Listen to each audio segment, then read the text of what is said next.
Welcome to Savita Dental College Lexicas Prosthodontics. Today's topic of discussion will be on parts of fixed partial denture. This is how an FPD looks. An FPD is defined as a partial denture that is luted to the prepared natural teeth or dental implant abutments that furnish the primary support to the prosthesis. The main indications of FPD will include short and medium edentulous span situations, healthy periodontal support, abutments with adequate crown root ratio, good oral hygiene maintenance, and patient's preference.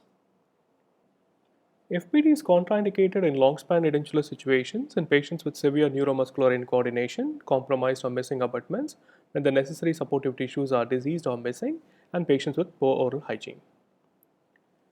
The major functions of FPD will include providing proper occlusal function, maintaining the arch integrity, maintaining the occlusal relationships, protecting and preserving the remaining structures. There are three major types of FPD: conventional tooth supported, resin bonded, and implant supported. This is a fixed bridge in which the patient cannot remove the prosthesis by himself or herself. This is a fixed removable bridge in which the patient can remove one component of an FPD. This is a resin bonded cantilevered FPD. This is an implant supported FPD. FPD has got three component parts, namely the retainer, pontic, and connector. A retainer is any type of a device used for stabilization or retention of a prosthesis. Based on the tooth coverage, the retainers are classified as a complete coverage retainer, a partial veneer retainer, onlay retainer, and an inlay retainer. And based on the materials used, they can be classified as noble metal retainers, all ceramic retainers, metal ceramic retainers, and all acrylic retainers. Pontic is the artificial substitute for the lost natural teeth.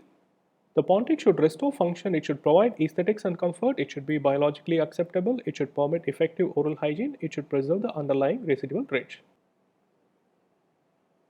Based on mucosal contact, the pontics can be classified as ridge lap, modified ridge lap, ovate, and conical. And sanitary and modified pontics do not have a mucosal contact. Based on the materials used, they can be classified as metal ceramic pontics, all ceramic pontics, metal pontics, and based on the manufacturing technique, they can be categorized into custom-made and prefabricated pontics. These are the various types of pontic phasings: interchangeable phasing, true pontic, sanitary phasing, pin phasing, reverse pin phasing, modified pin phasing, harmony phasing, and pontips. Connector is nothing but a joint between the pontic and the retainer. Connectors can be classified into two categories, namely the rigid connectors and non-rigid connectors.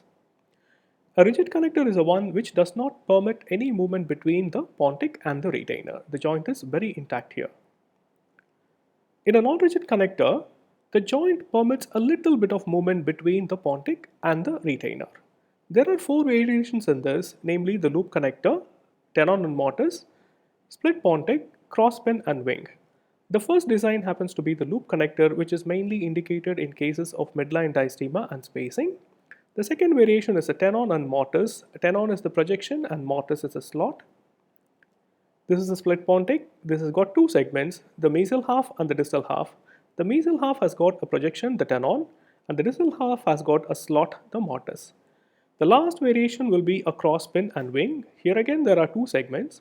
When these two segments are aligned properly, the whole comes in union through which a pin is placed, and this will permit a limited amount of movement.